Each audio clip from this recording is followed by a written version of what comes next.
কেমন লাগবে যখন আপনি নিজেই নিজেকে দেখবেন আপনার চোখের সামনে? ঘড়িতে রাত 12টা। বন্ধুর বোনের বিয়ে শেষে একা একা বাসায় ফিরছিলাম। চারিদিকে নীরবতা, দূর থেকে ভেসে আসছে শিয়ালের ডাক। গ্রামাঞ্চলের রাত 12টা মানে অনেক রাত। রাস্তাটা পুরো ফাঁকা। মোবাইলের লাইটটা জ্বালিয়ে হাঁটছি। হাঁটতে হাঁটতে হঠাৎ দেখা হলো রহিম চাচার সাথে। ওনার সাথে দেখা হওয়ায় চাচা আমাকে বললেন, কি ভাতিজা, এত রাত করে কোথা থেকে ফিরলে? জানো না এই রাস্তাটা ভালো না? অনেকে অনেক কিছু দেখে এই রাস্তায়।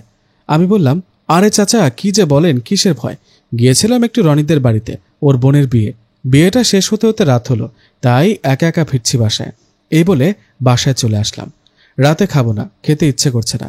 সারাদিন বিয়ে বাড়িতে অনেক কাজ করেছিলাম, অনেক মজাও হয়েছিল। বিছানায় শুয়ে ফোন টিপছিলাম, হঠাৎ বুকের মধ্যে ধুক করে উঠল। আরে, একটা বিষয় তো খেয়ালই করিনি। তখন কাকে দেখলাম রাস্তায়? রহিম চাচা। আরে, এটা কিভাবে সম্ভব? রহিম চাচা তো 1 বছর আগেই রোড অ্যাক্সিডেন্ট করে মারা গেছে। তাহলে কাকে দেখলাম আমি? ভুল দেখলাম না তো? এটা কিভাবে সম্ভব? চোখের ভুল ভেবে ফোনটা রেখে শুয়ে পড়লাম। শরীরটা বেশ দুর্বল, শুতেই চোখে ঘুম চলে আসলো। ঘড়িতে তখন কয়টা বাজে জানি না। হঠাৎ ঘুমটা ভেঙে গেল। ঘুম ভাঙতে দেখলাম আমি এক অজানায় শুয়ে আছি। কোথায় আমি আছি? চারিদিকে অন্ধকার। চাঁদের আলোয় ঝাপসা ঝাপসা দেখা যাচ্ছে চারিদিকে। নিচের দিকে হাত নাড়াতে মাটির স্পর্শ পেলাম। কোথায় আমি? এক লাফে উঠে বসলাম। কি হচ্ছে আমার সাথে? কোথায় আমি? উঠে দাঁড়িয়ে ভালোভাবে লক্ষ্য করলাম একটা কবরস্থানে, একটা ভাঙা পুরনো কবরস্থানে শুয়ে আছি। মানে কি? আমি তো আমার রুমে শুয়েছিলাম। এখানে এলাম কিভাবে? কোন জায়গা এটা? এক লাফে কবরের উপরে চিৎকার করে মাকে ডাকতে লাগলাম।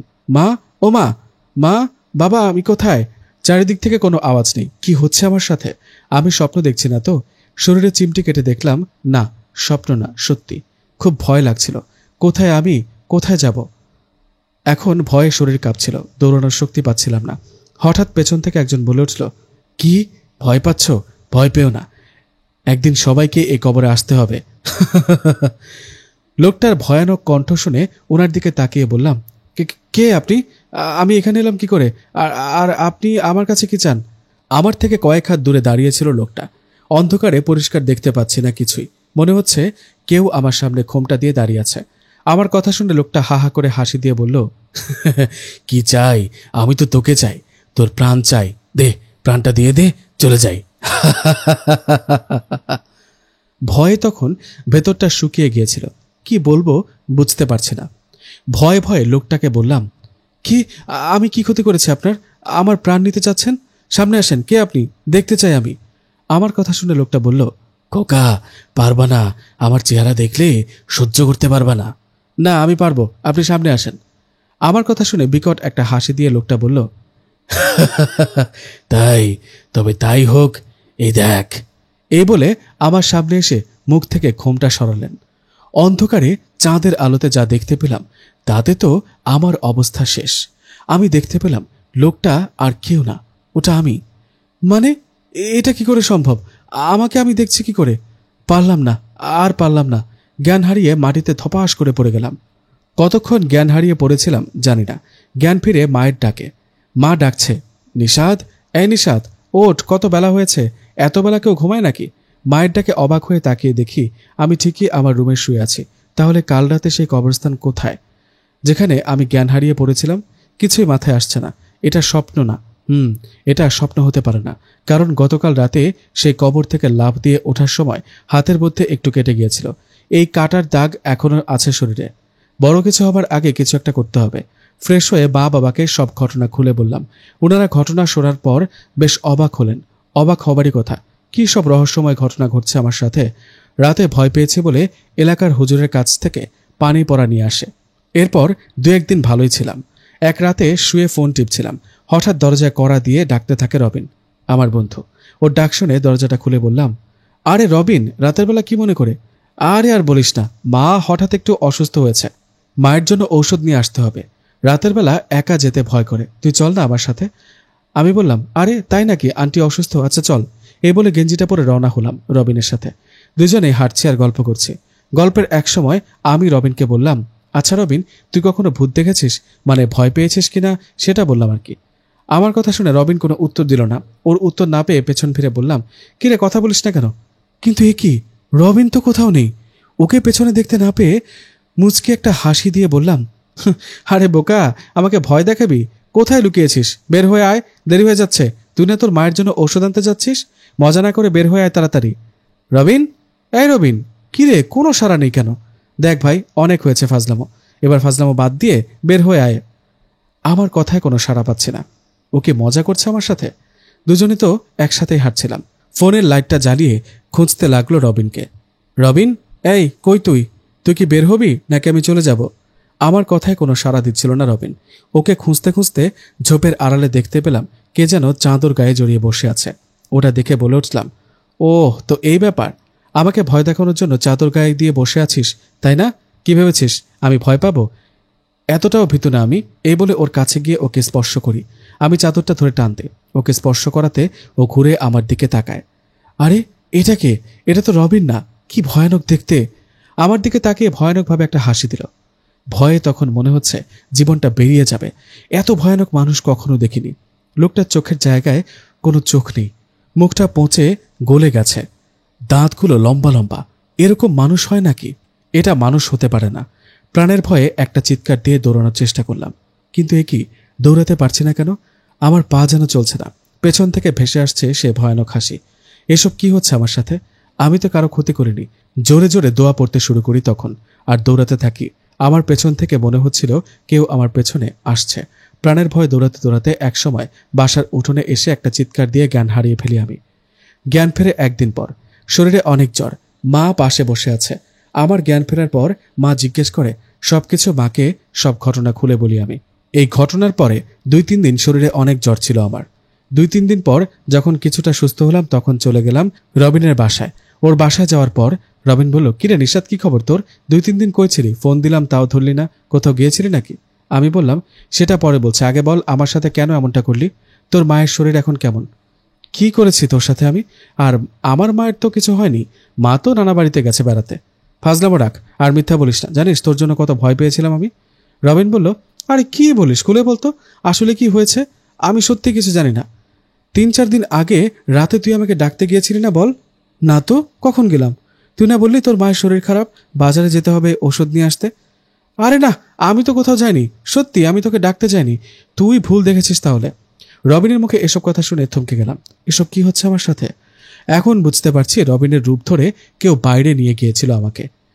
চিন্তিত দেখে রবিন বলল, এই তোর কি হয়েছে বলতো? না কিছু না রে, আমি আসি। না বল কি হয়েছে তোর? রবিনের জোরাজুরিতে ওকে সব ঘটনা খুলে বলি। আমার মুখে এসব শুনে রবিন অবাক হয়ে আমাকে বলে, নিশাদ, এসব আবার ওই মেয়েটা করছে না তো? কোন মেয়েটার কথা বলছিস তুই? ময়না। রবিনের মুখে নামটা শুনে বুকের মধ্যে ধুক করে উঠল। কি? ময়না? ময়না এসব কেন করবে? কেনই বা করবে? ও তো মারা গেছে 3 বছর আগে।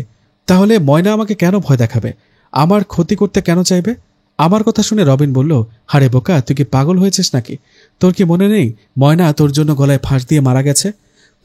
জানি, কিন্তু ময়না তো আমাকে ভালোবাসতো।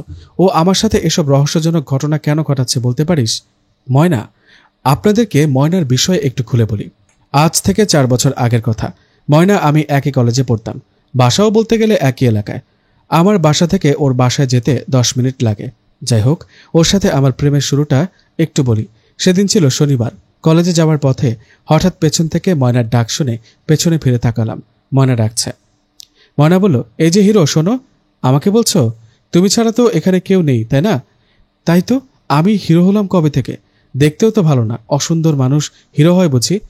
তা সবার কাছে হিরো কিনা জানি না, আমার কাছে তো হিরোই লাগে। ধন্যবাদ তোমাকে। কলেজে যাচ্ছ বুঝি? জি। ময়না বলল, আচ্ছা, তুমি আমি রোজ একই রাস্তা দিয়ে যাই, একই কলেজে যাই, তুমি আমার সাথে কথা বলো না কেন? আমি বললাম, না মানে আমার মেয়েদের সাথে কথা বলতে লজ্জা লাগে। ছেলেদের যে এত লজ্জা থাকে আগে জানা ছিল না তো। সবার আছে কিনা জানি না, আমার আছে। সেদিন কথা বলতে বলতে দুজনেই কলেজে যাই। তারপর থেকে রোজ দুজনেই কলেজে যাওয়া আসা করতাম। এভাবে কথা বলা, ভালো লাগা ও আস্তে আস্তে প্রেমের শুরু। দুজন দুজনকে অনেক ভালোবাসতাম। সময় ভালোই যাচ্ছিল। আমাদের রিলেশনের 1 বছরের মাথায় হঠাৎ আমার ও ময়নার প্রেমের কথা জানাজানি হয় সবার। আমি চেয়েছিলাম ওকে বিয়ে করতে, কিন্তু পরিস্থিতি আমাদের এক হতে দেয়নি। ওর পরিবার আমাকে মেনে নেয়নি, কোনোভাবেই না। ময়নার অন্য কোথাও বিয়ে ঠিক করে। বিয়ে ঠিক আগের রাতে গলায় ফাঁসি দিয়ে মারা যায় ময়না। ওর মৃত্যুতে অনেক ভেঙে পড়েছিলাম আমি। অনেক মানসিক চাপ গেছে আমার উপর দিয়ে। কাউকে বোঝাতে পারিনি ওকে কতটা ভালোবাসি, কতটা আপন করে চাই। ওর কথা মনে হলে এখনো চোখ বেয়ে পানি পড়ে। এই হলো ময়না আর আমার ঘটনা। ময়নার ঘটনা বলতে গিয়ে আমার মন খারাপ দেখে রবিন বলল, এই নিশাদ, আরে বাদ দে না এসব, মন খারাপ করিস না। আমারই ভুল, তোকে ময়নার কথা মনে করিয়ে দিলাম। আচ্ছা বাদ দে সব, যা বাসায় যা।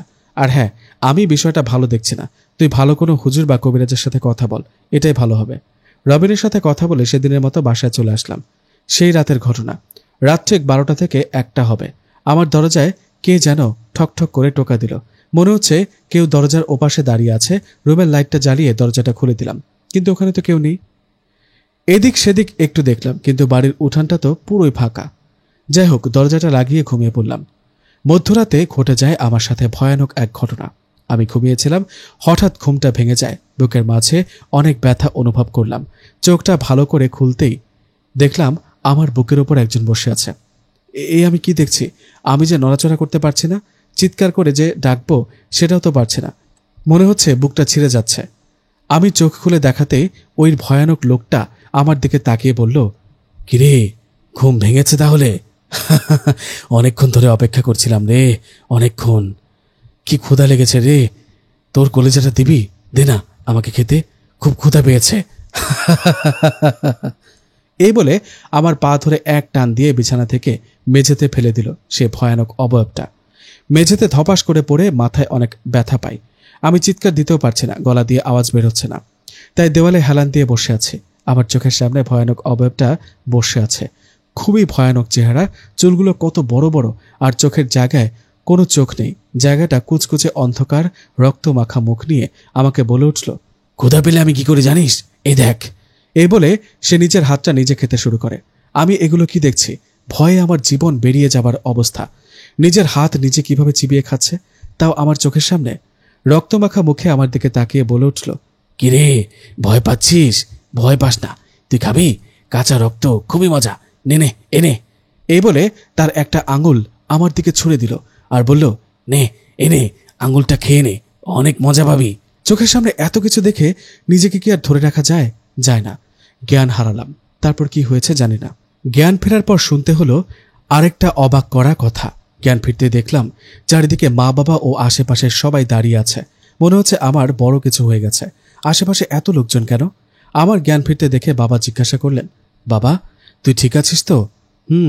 এখন ঠিক আছি। রাতে অনেক ভয় পেয়েছিলাম। কেউ এসেছিল আমার রুমে। তোমাদেরকে বোঝাতে পারবো না কতটা ভয়ানক সে। আমি জ্ঞান হারিয়ে পড়েছিলাম। তারপর বাবা বলল, না তুই তো রুমে ছিলি না। কি, তাহলে আমি কোথায় ছিলাম? তোকে রুমে না পেয়ে এদিক সেদিক সব দিকে খোঁজাখুঁজি করি, সবাই মিলে। কোথাও পাইনি। কত জায়গায় কতভাবে যে খুঁজেছি বলে বোঝাতে পারবো না। আজ 2 দিন পর তোকে খুঁজে পেলাম। তুই জ্ঞান হারানো অবস্থায় পড়েছিলি পুকুর পাড়ে। কি, 2 দিন? মানে এই 2 দিন আমি কোথায় ছিলাম? আমি তো আমার রুমের মধ্যে জ্ঞান হারিয়ে পড়েছিলাম। তাহলে এত কিছু ঘটল কিভাবে? হ্যাঁ, এটা নিশ্চয় ও করেছে। আমার মুখে কথাটা শুনে বাবা মা বলল, ও কে সে? বাবা, ওর কথা বলো না, ও খুবই ভয়ানক, আমাদের বাঁচতে দিবে না। ও আসবে, আবারও আসবে। কার কথা বলছিস তুই? আরে ওই ভয়ানক লোকটা, লম্বা লম্বা চুল, বড় বড় দাঁত, কি ভয়ানক দেখতে। উফ, ওর কথা মনে হলে গায়ে কাঁটা দিয়ে ওঠে। আমাকে শান্ত করে বাবা বললেন, এসব তেমন কিছু না, এসব চিন্তা করো না, তোমাকে কবিরাজের কাছে নিয়ে যাব। যাই হোক, সেই ঘটনার পরের দিন একটা কবিরাজ দেখানো হয় আমাকে। কবিরাজ আমাকে দেখে বলে, একটা খারাপ জিনের নজর পড়েছে, তাই এসব দেখছি। এই বলে উনি কিছু পানি পড়া ও হাতে বাঁধার জন্য একটা তাবিজ দেন। এরপর কিছুদিন কোনো সমস্যা হয়নি। কিছুদিন পর মা বলল, অনেকদিন তো তোর নানা বাড়িতে যায় না, চল না বাবা কিছুদিন থেকে আসি, তোরও মনটা ভালো হবে। মায়ের কথায় রাজি হয়ে মাকে বললাম, ঠিক আছে, অনেকদিন নানা বাড়িতে যায় না, চলো কিছুদিন ঘুরে আসি। যাই হোক, মাকে নিয়ে চলে গেলাম নানা বাড়িতে। কিছুদিন ধরে বেশ ভালোই আছি, কোনো ভয়ানক ঘটনা ঘটছে না আর। আমার মেজমামা বলতে গেলে আমার বন্ধুর মতো। নানা বাড়িতে গেলে মেজমামার সাথে বেশিরভাগ আড্ডা দিতাম, ঘুরতাম। নানা বাড়িতে যাবার 2 দিন পর এক রাতে, রাত তখন 10টা হবে, রাতের খাবার খেয়ে রুমে এসে শুয়ে শুয়ে ফোন টিপছিলাম। ঠিক সেই সময় মেজো মামা এসে ডাক দিল। মামার ডাকে উঠে দরজাটা খুলে মামাকে বললাম, মামা কি হয়েছে, ডাকছো কেন? ডাকলাম একটা কারণে, আমি তো মাছ ধরতে যাব, এখন তুই কি যাবি আমার সাথে? গেলে চল, ভালো লাগবে। মামার কথায় রাজি হয়ে রওনা করলাম মামার সাথে মাছ ধরতে। পাশে ছোট নদী, হেঁটে গেলে 5 থেকে 7 মিনিট লাগে। যাই হোক, জাল হাতে মামা ও আমি যাচ্ছি মাছ ধরার জন্য। হাঁটতে হাঁটতে একসময় পৌঁছালাম নদীর পাড়ে। নদীর পাড়ে যাবার পর মামা বলল, আচ্ছা, জুতাগুলো খুলে রাখ, নেমে জাল ফেলতে হবে, কাঁদা লাগতে পারে। না মামা, নিচে যাব না, কাদার মধ্যে তুমি গিয়ে জাল ফেলো, আমি এখানে বসে থাকি। এই বলে আমি সেখানে বসে পড়লাম। মামা নিচে নেমে জাল ফেলছিল, আমার থেকে বেশি না, 10 থেকে 15 হাত দূরে হবে। এইভাবে 30 মিনিটের মতো মাছ ধরার পর হঠাৎ আমার নাকে একটা পচা গন্ধ ভেসে আসে। গন্ধটা নাকে আসার পর আমি মামাকে জিজ্ঞেস করলাম, মামা এটা কিসের গন্ধ আসছে? আমার কথা মামা কোনো উত্তর দিল না। আমি আবারও ডাকলাম, মামা, ও মামা, কথা বলছো না কেন? মামার কোনো সাড়া না পেয়ে জুতাটা খুলে আস্তে করে নিচে নেমে গেলাম মামার দিকে। চারিদিকে অন্ধকার, মোবাইলের লাইটটা জ্বালিয়ে মামার দিকে এগিয়ে যাচ্ছে। মামার কাছাকাছি যেতেই দেখলাম মামা উল্টো দিকে বসে কি যেন করছে। আমি কাছে গিয়ে মামাকে জিজ্ঞেস করলাম, মামা কি করছো এখানে? ডাকছি শুনছো না যে? এ বলে মামার কাছে গিয়ে কাঁধে হাতটা রাখলাম। কাঁধে হাতটা রাখার পর যা দেখলাম তাতে লাফ দিয়ে 2 হাত পেছনে ফিরে আসলাম। মামার কাছে যেতে দেখলাম মামা কাঁচা মাছ চিবিয়ে চিবিয়ে খাচ্ছে। আমি কাছে যেতে মামা আমার দিকে ভয়ানকভাবে তাকালেন। লাল চোখ বড় বড় করে আমার দিকে তাকিয়ে হাসতে লাগলেন। মামার এমন অবস্থা দেখে আমি ভয়ে ভয়ে বলে উঠলাম, মামা কি হয়েছে তোমার? ও মামা, তুমি ঠিক আছো তো? মামা যেন আমার কথা শুনছে না, ভয়ানকভাবে হাসতে লাগলেন আর বললেন, আমি তোর মামা না রে খোকা, আমি তো তোর বন্ধু, তোকে নিতে এসেছি, যাবি আমার সাথে? অবশ্যই যাবি, এই তো আর কয়েকটা দিন, তারপর তোকে নিয়ে যাব। এ বলে সে হঠাৎ রূপ বদলিয়ে ফেলল। আরে, এ তো সেই ভয়ানক অবয়বটা যেটা এর আগেও আমাকে ভয় দেখাতো, আমার ক্ষতি করতে চাইতো। বোঝা হয়ে গেছে, এ আমার মামা না। তাই আর দেরি না করে একটা চিৎকার দিয়ে দৌড় দিলাম। আমার পেছনে সেই অবয়বটা দৌড়াচ্ছে। প্রাণের ভয়ে দৌড়াতে দৌড়াতে কিছু একটা সাথে হোঁচট খেয়ে পড়ে যায় বালুর মধ্যে। ঠিক তখনই সেই অবয়বটা আমার পা ধরে টানতে থাকে। আমি ভয়ে চিৎকার করছি, কিন্তু অবয়বটা যেন কিছুই শুনছে না। আমার পা ধরে আমাকে টেনে নদীর দিকে নিয়ে যাচ্ছিল। আমার শরীরে কোনো শক্তি ছিল না, মনে হচ্ছে এখনই মারা যাব। ঠিক তখনই অনুভব করলাম কে যেন আমার হাত টেনে ধরল। আমি সেদিকে তাকাতে দেখি বড় মামা পাশে দাঁড়িয়ে, মেজো মামাও। আমি মামাকে দেখে জড়িয়ে ধরলাম, বললাম, মামা, ও মামা, ও আমাকে মেরে ফেলবে, দেখো কত ভয়ানক সে। আমার কথা শুনে বড় মামা বলল, কই, এখানে তো কেউ নেই, আর তুমি এত রাতে এই নদীর পাড়ে কি করো? বড় মামার কথা শুনে আমি বললাম, আমি তো শুয়েছিলাম, মেজো মামা আমাকে ডেকে এনেছিল মাছ ধরার জন্য। আমার মুখে কথাটা শোনার পর মেজো মামা বলল, কই না তো, আমি তোমাকে কখন ডাকলাম, আমি তো বাসায় ছিলাম। মামার মুখে কথাটা শুনে মাথায় আকাশ ভেঙে পড়ল। কি হচ্ছে এসব আমার সাথে? তাহলে কে আমাকে ডেকে নিয়ে আসলো মাছ ধরতে? কে সে? আমার অবস্থা খারাপ দেখে মামা বললেন, এর অবস্থা ভালো না, নিশ্চয় কোনো খারাপ জিনের পাল্লায় পড়েছে, ওকে বড় কোনো হুজুরের কাছে নিয়ে যেতে হবে। আমার পরিচিত এক বড় মাপের হুজুর আছে, আমি আজকে রাতের বেলা ওনাকে আসতে বলবো আমার বাসায়। কথা মতো সে রাতে হুজুর এলেন মামাদের বাসায়। হুজুর এসে আমাকে দেখে বলে উঠলেন, এর অবস্থা তো ভালো না, ওর সাথে খুবই শক্তিশালী একটা খারাপ জিন আছে, যেটা যে কোনো সময় ওর বড় কোনো ক্ষতি করতে পারে। এই বলে হুজুর আমাকে একটা রুমের মধ্যে নিয়ে গেলেন। ও আমার সাথে থাকা সে জিনটাকে হাজির করতে চেষ্টা করলেন, কিন্তু না, কোনোভাবেই হাজির হচ্ছে না। 1 ঘন্টা চেষ্টা করার পর হুজুর বললেন, এ এত সহজে হাজির হবে না, আমি আজকে চলে যাই, কালকে আবার আসবো, আর কাল সে হাজির হবে ইনশাল্লাহ।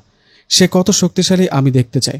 আমি আজকে রাতে আমার সাথে থাকা জিনদের জিজ্ঞেস করব আসলে সমস্যা কি, কি কারণে এরা পিছু নিয়েছে। এই বলে সেদিনের মতো চলে গেলেন হুজুর। আগামীকাল রাতে আবার আসবেন। হুজুর চলে যাবার পর আমরা সবাই মিলে রাতের খাবার খেয়ে ঘুমাতে গেলাম। শরীরটা ভালো না, তাই শোয়ার সাথে সাথে ঘুম চলে আসছিল আমার। ঘড়িতে তখন কয়টা বাজে জানি না, হঠাৎ ঘুমটা ভেঙে গেল একটা আওয়াজে। কেউ যেন কোনো হাড় ভেঙে ফেলেছে এরকম আওয়াজ আসছে। চোখটা খুলতেই যা দেখলাম তা আমি আশা করিনি। চোখ খুলতেই দেখলাম আমি বড় একটা বট গাছের ওপর শুয়ে আছি। আমার পাশে সে ভয়ানক অবয়বটা আমাকে দেখে বলে উঠল, কিরে, ঘুম ভেঙেছে তাহলে? তোদের সাহস তো কম না, আমাকে সাহায্য করার জন্য হুজুর ডেকে এনেছিলি বাসায়। দেখ, এই সেই হুজুর না? আমি দেখে অবাক হলাম, সে ভয়ানক লোকটা হুজুরকে ধরে তার হাড়গুলো ভাঙছে একটা একটা করে। আমার চোখের সামনে হুজুরের বুকটা ছিঁড়ে কলিজাটা বের করে আমাকে বলল, নে নে নে, এই কলিজাটা খেয়ে নে, অনেক মজা। এসব দেখে কি সহ্য করা যায়? চিৎকার দিতে লাগলাম, কিন্তু আমার আওয়াজ তো কেউই শুনছেই না। এটা কোন জায়গা, কোথায় আছি আমি? আমার কথা শুনে ভয়ানক অবয়বটা বলে উঠল, তুই আছিস বাবেল নগরীতে। তোর ডাক কেউ শুনবে না। এখানে বসে আছিস 200 বছরের পুরনো গাছের ওপর, এখান থেকে নিচে পড়লে প্রাণে বাঁচবি না। এ বলে আমার দিকে রক্ত মাখা হাতটা বাড়িয়ে বলে, এনে তাজা রক্ত খেয়ে ঘুমিয়ে পড়, আর কয়েকটা দিন পর, তারপর তো হয়তো এই হুজুরের মতো তোকেও ছিঁড়ে তোর কলিজাটা খাবো রে।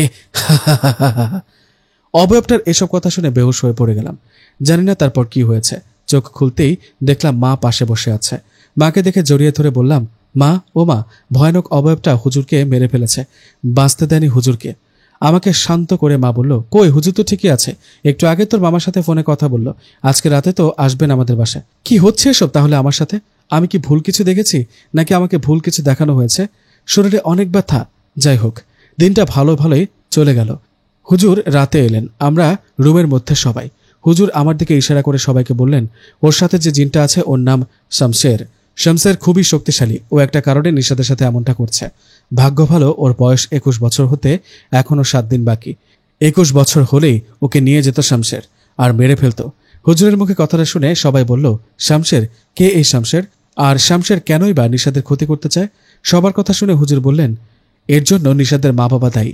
হুজুরের মুখে কথাটা শুনে মা বলে উঠল, মানে আমরা কিভাবে দায়ী? কি করেছি আমরা? তখন হুজুর বলল, মনে আছে আপনাদের, আজ থেকে 1-1.5 বছর আগের কথা? তখন আপনারা আপনাদের বাসার পেছনে বাগানে একটা সাপকে লাঠি দিয়ে আঘাত করে মেরে ফেলেছেন। সেটা আসলে কোনো সাপ ছিল না, ওটা ছিল একটা জিন, সাপ রূপে ঘুরেঘুরি করছিল। আর সেই সাপটি আর কেউ না, এই শামসারের ছেলে। আপনারা শামসারের ছেলেকে মেরে ফেলেছেন, তাই শামসারের প্রতিশোধ নেওয়ার জন্য আপনাদের ছেলে ক্ষতি করতে চাচ্ছে।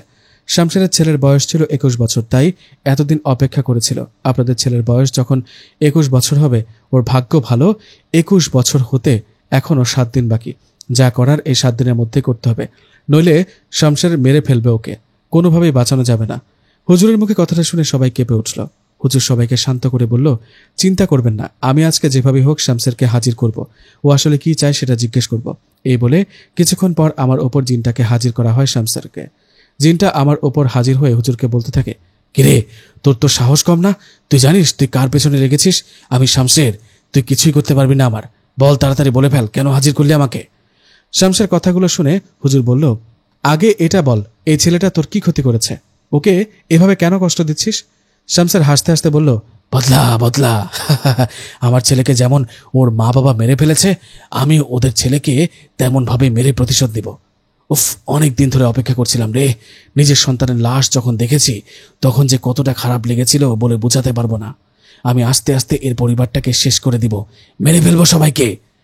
এসব শুনে হুজুর বললেন, মেরে ফেলার তুই কে? তুই কি জীবন দেওয়ার বা নেওয়ার মালিক? জীবন দেওয়া ও নেওয়ার মালিক আল্লাহ, উনি চাইলে সব সম্ভব। তুই এই পরিবারের কিছুই করতে পারবি না। বল, এদের বিনিময়ে কি চাই তোর? শামসের হাসতে হাসতে বললেন, অন্য কিছু চাই না, আমার চাই এদের প্রাণ, এদের তাজা কলিজাটা। এসব শুনে হুজুর রেগে গিয়ে শামসেরের ওপর জমজম কোপের পানি ছিটিয়ে দিলেন। শামসের তখনই বলে উঠল, বন্ধ কর, এসব বন্ধ কর, শরীরটা চলে যাচ্ছে।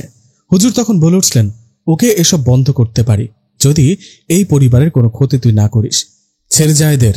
তখন শামসের বলল, ভয় দেখাচ্ছিস আমাকে? আমার ক্ষমতা সম্পর্কে কোনো ধারণা আছে তোর?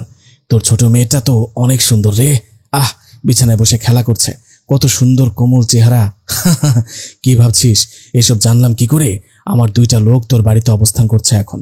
আসার সময় তো নিজের বাড়িটা বন্ধ করতেও ভুলে গেছিস। এখন কি হবে?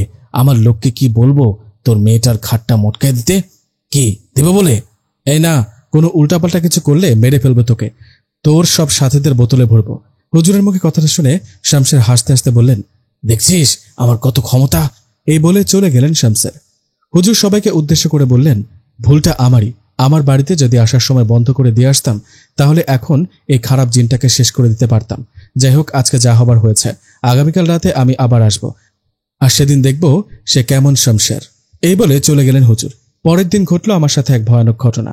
বাইরে গিয়েছিলাম, বাবা ফোন দিয়ে বলল, বাসায় আয়, তোর এই অবস্থায় বাইরে থাকা ঠিক না, একটু পরে তো হুজুর আসবে বাসায়। আমার বাসায় ফিরতে ফিরতে অলরেডি সন্ধ্যা হয়ে গেছে। বাজার থেকে বাসা 10 থেকে 15 মিনিট লাগে, তাই ভাবলাম বাসা তো কাছেই, হেঁটে যাই। এইভাবে হাঁটতে লাগলাম। গ্রামের রাস্তায় থাকায় তেমন লোকজন ছিল না। আমি হাঁটছি, হঠাৎ খেয়াল করলাম আমার পেছনে কেউ হাঁটছে। মনের অজান্তেই শরীরে কাঁটা দিয়ে উঠল। ভয়ে ভয়ে পেছনে ফিরে তাকালাম, কিন্তু পেছনে তো কেউ নেই। মনের ভুল ভেবে আবারও হাঁটতে লাগলাম, কিন্তু এবার ঠিকই বুঝলাম আমার পেছনে কেউ হাঁটছে। আমি স্পষ্ট বুঝতে পারছি। ভয় লাগছে, পেছনে ফিরে তাকাবো নাকি দৌড় দেব, এটা ভাবতে ভাবতে পেছনে ফিরে তাকালাম, কিন্তু পেছনে কেউ নেই। আমাকে পেছন ফিরে তাকাতে দেখে সামনে থেকে একজন বলে উঠলেন, পেছনে না, আমি এদিকে, দেখো না আমি এদিকে। ওনার কথা শুনে সামনে তাকাতে যা দেখলাম সেটা দেখে মনে হয়েছিল হার্ট অ্যাটাক করব। আমি দেখলাম আমার সামনে যে দাঁড়িয়ে আছে তার কোনো মাথা নেই। এটা কিভাবে সম্ভব? মাথা নেই, মাথা ছাড়া বডি আমার সাথে কথা বলছে। আমাকে দেখে হাসতে হাসতে বলল, কি ভেবেছিস হুজুর দিয়ে আমাকে সাহায্য করতে পারবি? না রে, পারবি না। মনে রাখিস আমি শামসের, একটু পেছনে তাকা, দেখ সহ্য করতে পারবি তো?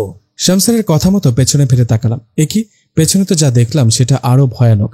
পেছনে শামসেরের মাথাটা শুধু বডি ছাড়া মাথা কিভাবে কথা বলে, তাও বড় বড় চোখ করে ভয়ানকভাবে হেসে চলেছে। সামনে বডি, পেছনে কাটা মাথা, এসব আর দেখতে চাই না।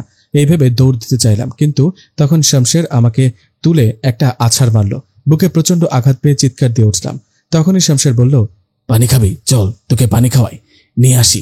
এই বলে আমার পা ধরে টানতে টানতে পুকুরের দিকে যাচ্ছিলেন। প্রাণের ভয়ে আমি চিৎকার দিচ্ছি, বাবা বাঁচাও, আমাকে কেউ বাঁচাও, কেউ আছো? শামসের ভয়ানকভাবে হাসতে হাসতে আমাকে টেনে নিয়ে যাচ্ছে। হঠাৎ পেছন থেকে আমার হাত টেনে ধরলেন হুজুর। হুজুরের সাথে বাবাও এসেছে। আমাকে বাসায় ফিরতে না দেখে হুজুর বুঝে যান কোনো সমস্যা হয়েছে, তাই বাবাকে নিয়ে খুঁজতে বের হয় আমাকে। বাবা ও হুজুরকে দেখে কাঁদতে কাঁদতে বলি, বাবা ওই শামসের বাঁচতে দিবেন আমাকে। ততক্ষণে শামসের হাওয়ায় মিলে গেছে। এখানে আর দেরি না করে হুজুর আমাকে নিয়ে সোজা বাসায় যান। তারপর সব কাজ সম্পূর্ণ করে আমাকে গোল একটা বৃত্ত এঁকে সেটার মধ্যে বসান। তারপর হুজুর কাজ শুরু করেন। শামসেরকে আমার ওপর হাজির করান। শামসের হাজির হয়ে রাগে হুজুরকে বলতে থাকে, তোর সাহস তো বেড়ে গেছে দেখি, জানের মায়া নেই নাকি? শামসেরের কথায় কান্না দিয়ে হুজুর বললেন, অনেক হয়েছে, তুই এই পরিবারকে ছেড়ে যাবি নাকি বোতলবন্দি হবি? এ বলে হুজুর জমজম কূপের পানি শামসেরের উপর ছিটাতে লাগলেন আর দোয়া পড়তে লাগলেন। শামসের কষ্ট পাচ্ছে, হুজুরকে উদ্দেশ্য করে বলছে, বন্ধ কর, বন্ধ করে সব, নইলে তোকে আর তোর পরিবারকে আমি শেষ করে দিব। এসব শুনে হুজুর বলল, যা করার কর, আর তুই কি করবি তোকে আমি এক্ষুনি মেরে ফেলবো। এই বলে হুজুর আমল করতে লাগলেন। তখন শামসের কষ্টে থাকতে না পেরে হুজুরকে বললেন, বন্ধ কর, থাকতে পারছি না আর। আচ্ছা যা, আমি এই পরিবারকে ছেড়ে যাব, বিনিময়ে একটা গরু আমাকে দান করতে হবে। হুজুর বললেন, না, গরু দিতে পারবে না, তবে তুই এদেরকে ছেড়ে চলে যা, তোকে একটা ছাগল দেয়া হবে। তখন জিনটা মানে শামসের বললেন, খুব কষ্ট লাগলো রে, খুব কষ্ট। আচ্ছা যা, মেনে নিলাম, আমাকে একটা কালো ছাগল দিলে আমি এদেরকে ছেড়ে যাব, কখনো আসবো না এদের কাছে। এরপর হুজুরের সাথে শামসেরের কিছু কথা হয়। তারপর একটা ছাগলের বিনিময়ে চলে যায় শামসের। তারপর থেকে কোনো সমস্যা হয়নি, তবে অনেক দিন পর পর রাতের স্বপ্নে অনেক ভয় পাই।